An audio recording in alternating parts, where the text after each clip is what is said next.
معنا نهج حياة جئنا تبصرة عن كل ضلال أعددنا بضع رسالات تحمل نورا للأجيال.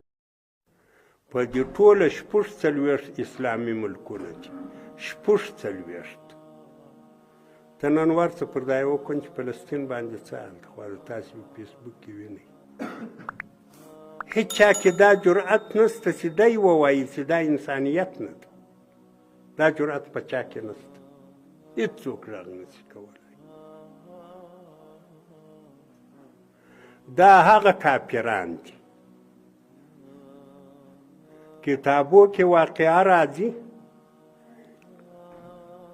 عبدالرحمن الثاني چې په اندلس کې باچا و،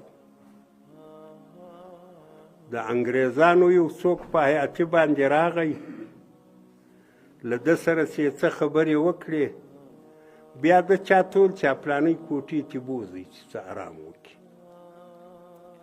انګریز چې یا کوټې ته راوستی، دلته د عبدالرحمن الثاني کټ پروت وایي کټ چې سجده وکړه. دا هغه خلک دي د مسلمانانو خالي کټو چې سجدې کولې، داسې د مسلمانانو تر روب لاندې راغلي وو. نن څونه سپین سترګي سو، څونه ګستاخ سو، څونه یې ما و تا تر پښو لاندې کړو. پیغمبر علیه صلات وسلام وایي چې دا مسلمانان ټول لکه یو بدن دی. په بدن کې چې اوس پر دغه ګوته درد شي، سترګې هم ورسره نه ارام وي، غوږونه هم نه ارام وي، پښې هم نه ارام وي، لاسونه هم نه ارام وي، ټول بدن نه ارام وي. چې پر سترګه درد شي بیا ټول بدن نه ارام وي، چې پر پښه درد شي بیا داسې نه کېږي چې سترګه جواب ورکړي چې زه ته خو ګوته یې پر تا دې درد دی، زه خپل خوب کوم. یا غوږ ورته ووایي چې ته خو سترګه یې پر تا دې درد دی، زه خپل خوب کوم. هغه یې نه کېږي. په ولاړې ګرځي، سهار راسي، ملا صاحب نن خو مې سترګه نه ده پټه کړې. ولې؟ پر غاښ مې درد و. نو چې پر غاښ چې درد و، سترګې څه کار و ورسره؟ نو نن ستا غاښ یا ستا سترګه پر کوم انداز پرته ده، د فلسطین کنټرولې به ته یې وینې. نو څه فرق یې ده چې فلسطین باندې دغه حال د ما و تا به نه ارام وي.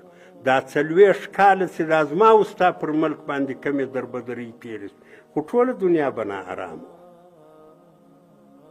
هغسې نه ده. بس که دلې اور بلېدی، دلې به بلیږي. که دلې مړ شی بیا چې هر ځای بلیږي، هلته دې بلیږي. دنیا په خپلو پلازمینو کې یا په اصطلاح پایتختو کې شرابخانې ورته خلاصې کړي کافرانو ته. هلته پر مسلمانانو دا حال ده. دا ولې؟ مسلمانان لږ خو نه دي. د دنیا په ټول انسانیت کې په 100 کې 15 مسلمانان تشکیلوي.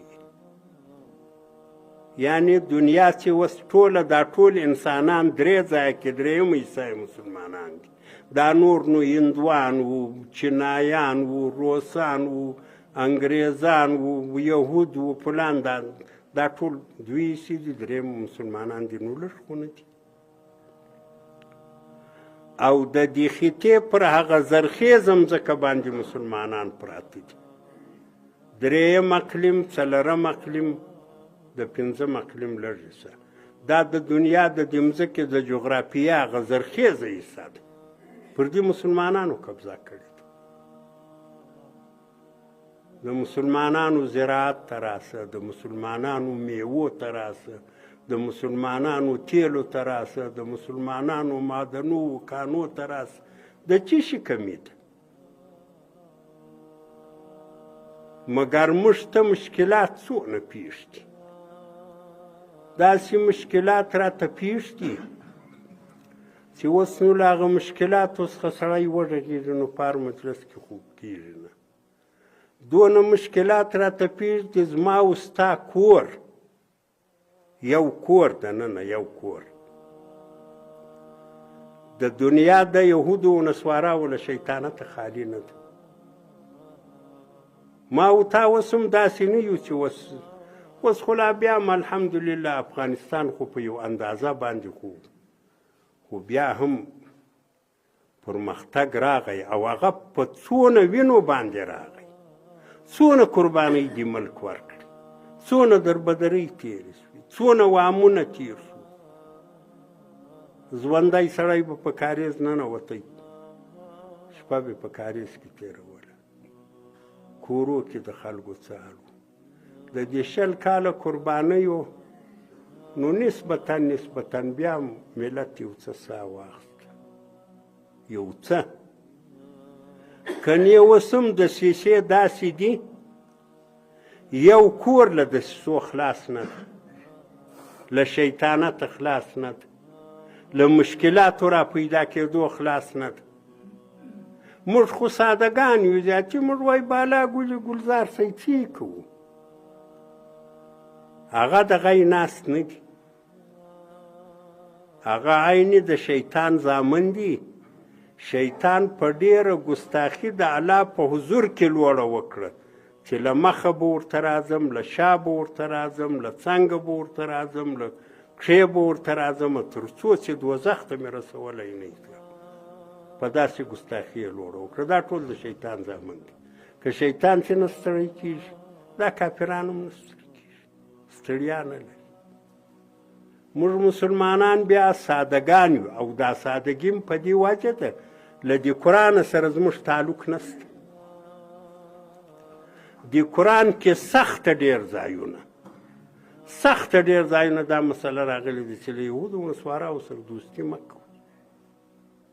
یهودو نسوارا دوستان کېږي نه، تر هغه وخته دې الله وایي نه دوست کېږي چې ورسره هغه یې نه شو، چې پرتوګ دې ورسره وکېښ، پتلون دې ورسره واغوستی، پر ادمو دې سرای کوي، یو کوچنی گنجۍ دې واغوسته، په اوزو کې ورسره لمبېدې، بس بیا نو د ده دوست، تر هغه وخته یې نه دوست کېږي. او موږ چې اوس موږ په دې خپل قرآن خبر وای، موږ د یهودو په دسیسو خبر وای، موږ د نسواراو په دسیسو خبر وای، زموږ سره دا اسلامي پخوانی تاریخ پروت وای، بیا به موږ دا ډول نه وای لکه دا اوس.